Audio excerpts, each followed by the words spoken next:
Next 9 news देख रही हैं आप और मैं हूं आपके साथ प्रज्ञा सिंह। बहुत बहुत स्वागत है आप सभी का मेरे खास प्रोग्राम किसका होगा राजस्थान में।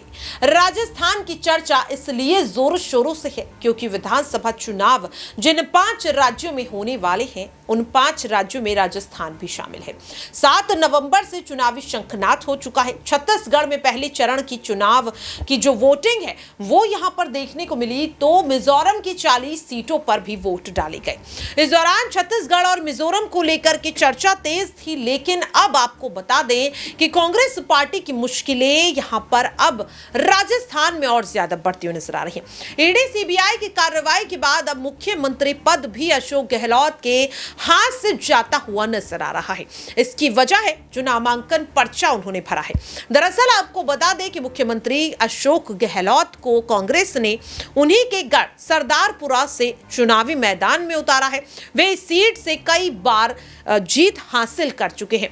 इसे उनका गढ़ माना जाता है और कहा जाता है कि अब तक सरदारपुरा में अशोक गहलोत को कोई हरा नहीं पाया है, लेकिन अब शायद अशोक गहलोत हार सकते हैं। दरअसल आपको बता दें कि जो नामांकन पर्चा अशोक गहलोत ने भरा है, दाखिल किया है, अब उसमें एक बड़ी गलती निकल करके सामने आई है, जिसके बाद मांग की जा रही है कि चुनाव आयोग अशोक गहलोत के नामांकन पर्चे को रद्द कर दे। दरअसल आपको बता दें कि यहां पर एक अनजान शख्स ने यह आरोप लगाया है, चिट्ठी लिखी है चुनाव आयोग को और पत्र में लिखते हुए मांग की है कि अशोक गहलोत ने नामांकन पर्चे में अपने 2 आपराधिक मामलों की पूरी जानकारी नहीं दी है। ऐसे में उनके इस पर्चे को स्वीकार नहीं किया जाना चाहिए और साथ ही उनके नामांकन को रद्द कर देना चाहिए। अगर अशोक गहलोत का नामांकन रद्द हो जाता है तो कांग्रेस पार्टी के लिए ये एक बड़ा झटका होगा, क्योंकि दावा किया जा रहा है कि एक बार फिर से अशोक गहलोत को ही मुख्यमंत्री के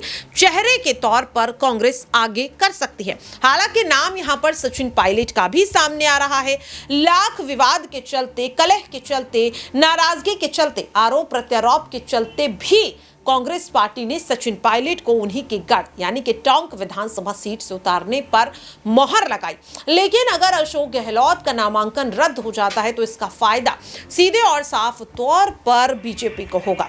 बीजेपी से वसुंधरा राजे सिंधिया को लेकर कहा जा रहा है कि वे भी अब शायद रिटायरमेंट लेने के बारे में सोच रही हैं। हालांकि यहां पर अगर बात करें तो राजे ने अपने रिटायरमेंट के मुद्दे पर सीधे सीधे तस्वीर को साफ करते हुए बयान दिया कि क्यों उन्होंने कहा कि वे रिटायरमेंट लेने के बारे में सोच रहे हैं। लेकिन अब ऐसा लग रहा है कि यहां पर सीएम उम्मीदवारी के लिए वसुंधरा राजे और अशोक गहलोत दोनों के ही नाम कहीं ना कहीं लिस्ट से कटते हुए नजर आ रहे हैं। तो क्या ऐसे में अब यह माना जाए कि सचिन पायलट ही इकलौते ऐसे नेता हैं, एक ऐसा चेहरा है जो सीएम के लिए फिट यहां पर बैठता है? अगर अशोक गहलोत का नामांकन रद्द हो जाता है तो यहां पर कांग्रेस पार्टी के पास कोई और विकल्प नहीं बचेगा सचिन पायलट को मुख्यमंत्री बनाने के लिए। तो क्या यहां पर अब यह उम्मीद जताई जा सकती है कि सचिन पायलट मुख्यमंत्री बन सकते हैं? क्या लगता है आपको? अपनी राय कमेंट बॉक्स में जरूर शेयर करें।